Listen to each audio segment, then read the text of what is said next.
Let's take you back to the G Summit as we bring into the conversation International Affairs Analyst Paul Ejime. He joins us virtually. Good to have you join us. My pleasure.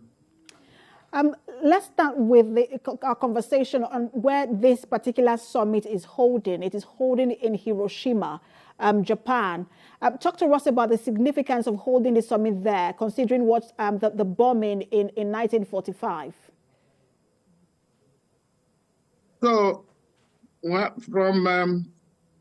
talking about the Second World War, when the U.S. detonated the atomic or nuclear bomb on two Japanese cities, Hiroshima and Nagasaki, and more than 200,000 people were killed, mainly civilians. But the world today is acting as if they are unaware of perhaps it's 78 years or so, so maybe they have forgotten. Because look at what is happening in Ukraine. They are talking about the possibility of using nuclear, using nuclear weapon. That 1945 was the only time that has been used. And the devastation can only be imagined than experienced, because the world can ill afford that kind of thing. And here, anyway, we'll go into the topic of this summit. But like some reports I've seen that talking about sanctions, deepening sanctions, and then making sure that Russia is taught a lesson and all that.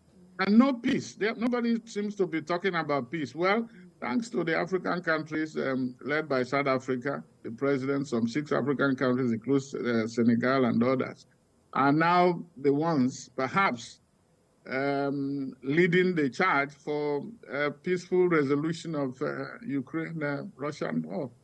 It's pathetic. It's unfortunate that a world that when on one hand they are pleading, preaching peace, but while they are also stoking war. It doesn't take one war to end another. It takes a peaceful resolution. Like you said, the importance or the significance of where that meeting is, the summit is holding, is that after all that, the two world wars, there had to be negotiation.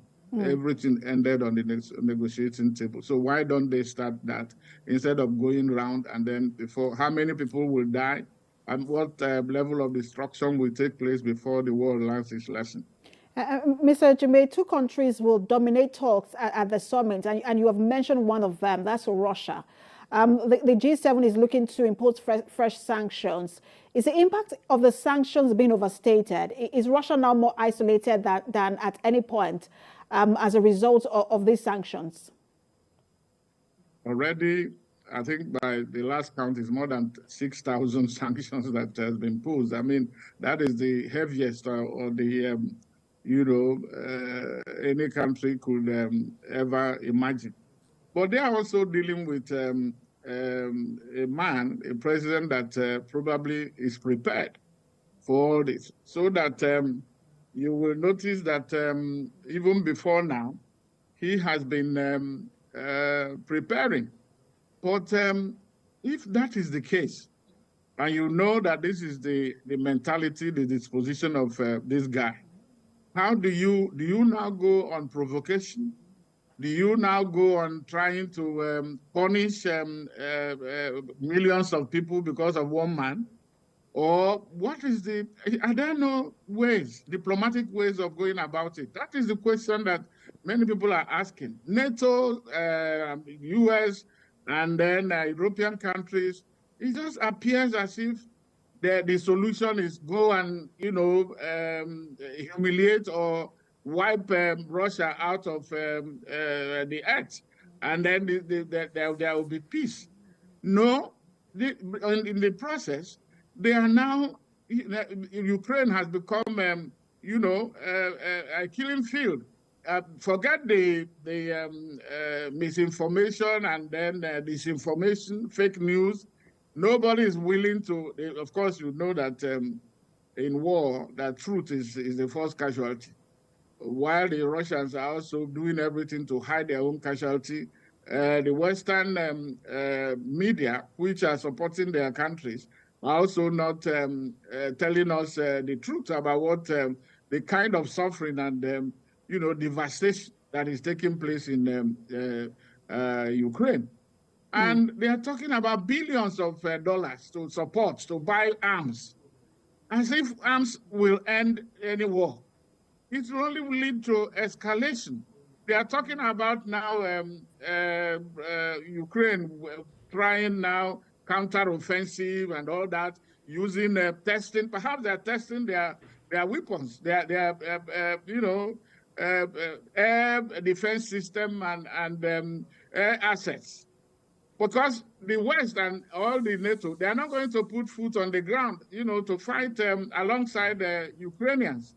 And their president is acting as if, the life of ordinary Ukrainians do not matter. He wants to be hero. Hero over what? By the time they cement and decapitate, finish everything about Ukraine, is that the legacy he wants to leave? This is not to justify Russia's invasion. But there have been so many invasions in the past. The U.S. that is talking about it, there was Iraq, Libya, Afghanistan. After 20 years, America ran away. So this is the issue, the complicity and then the hypocrisy. And, it is worrying. And at the same time, they are also even telling African countries that they need to side with them. Africa should do well to remain neutral in this matter. Of course, it will come at a price, but neutrality should be, because don't go and fight proxy war. If America is the one fighting to become the dominant power, to annihilate, to finish Russia. After, remember we had the Cold War. Now it hasn't ended. And then they are now taking NATO countries and Europe along with them. But China and the BRIC countries are saying no. So this is where we are. Geopolitics. Well, it's a whole lot of complexities, and China is also in the mix.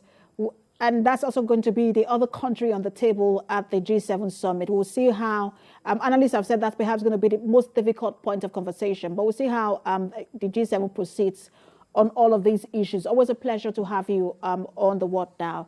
International Affairs Analyst Paul Ejime. Thank you for having me.